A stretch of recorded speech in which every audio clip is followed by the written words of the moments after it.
पूरा गांव पानी में डूब गया।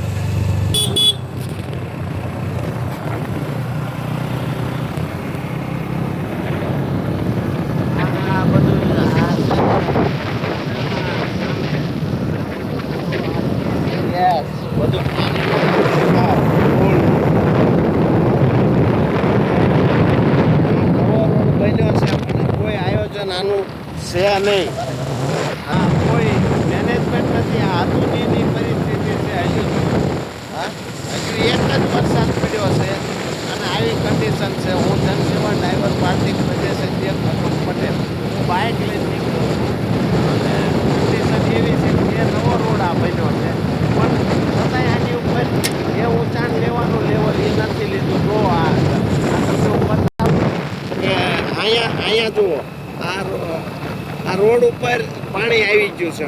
થોડું ઊંચું લઈ લીધું હોત તો 2 ફૂટ જેવું તો લેવલમાં રહેત. આ તો હજુ એક જ વરસાદે પાણી આવી ગયું. હજુ આગળ ઘણું પાણી છે. આ બાજુ બધું ફૂલ છે. એ તો રોડ ઉપર જ લાગતું. આ બધા ખેતરો છે. આ કોઈ વાવણીના ખેતરો છે, ખેતી લાયક, પણ બધું ડૂબી ગયું છે. અત્યારે હાલત બગડી ગઈ છે. અચ્છા, મચ્છી પકડવાવાળા આવું બધું છે. સરકારને તો કંઈ ખ્યાલ ન આવે પણ જે એન્જિનિયરો છે એને તો ખ્યાલ આવે. સરકાર તો ક્યાંય બેઠી હોય, સરકારના નેતાઓ બધા અહીંયા આવીને જોતા નથી હોતા.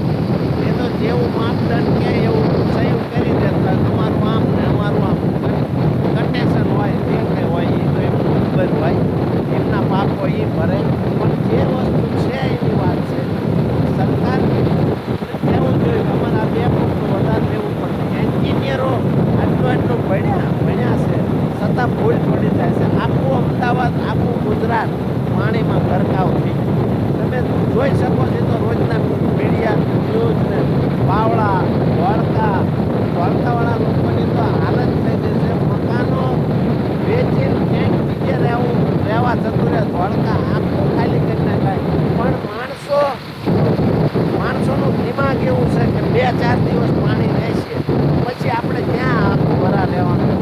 એવા વિચાર ના કરાય. હંમેશા માટે નીકળી જવાય. તમારી પેટીને શાંતિ થઈ જાય. ગમે દૂર જ્યાં પાણીનો આવો ભરાવો નથી ત્યાં જઈને રહેવાય. બધું ખબર પડે છે કે અહીં પાણી આવે તો વારંવાર પાછા ત્યાં જ પ્રોપર્ટી ખરીદો છો તમે. બાવળા, ધોળકા હાલત જુઓ બાવળાની, ધોળકાની. અમદાવાદ, બોપલ કરોડો રૂપિયાની ગાડીઓ ડૂબી જાય. જેના 5-5, 10-10 કરોડના બંગલા છે. એ બંગલાવાળાને મોટા જનરેટરો એવી હોય, લાખો કરોડો રૂપિયાના જનરેટર હોય. એટલે જનરેટરો ડૂબી ગયા. નવા બધું પાણી થઈ ગયું. હું અહીંયા 5 દિવસથી ત્યાં છું અને અમદાવાદ રોજ હું બધું જે સર્વે કરવાનું છે જોઉં છું.